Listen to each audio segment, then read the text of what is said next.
In today's video, I'll be showing you how to find out your Net Promoter Score for your Google training. A Net Promoter Score is used by many companies over a period of 10 years to find out how well your customers are engaged in your product or your training. You ask your magic question, how likely you would be recommending this Google training to your friends or your colleagues, and you ask them for a scale of 0 to 10.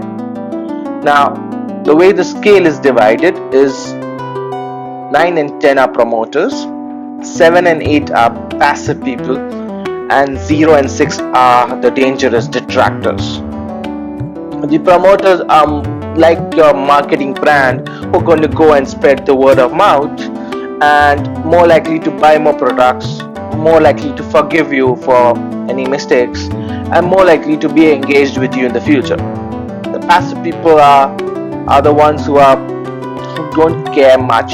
They are neutral for your services, while the detractors may do a bad word of mouth. So you make a Google form with your question. You use a linear scale of 0 to 10. It's always better to put in labels where 1 stands for not likely at all and 10 stands for extremely likely. I also try to put an additional question about why did you select this number to give me better insight of my trainings.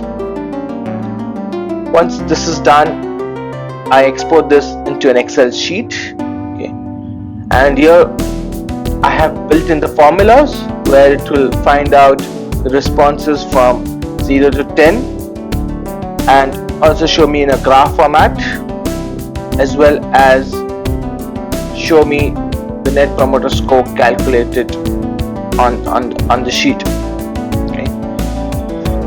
The sheet I will be adding it as a YouTube link. Comment below. Thank you for watching my first video. Bye.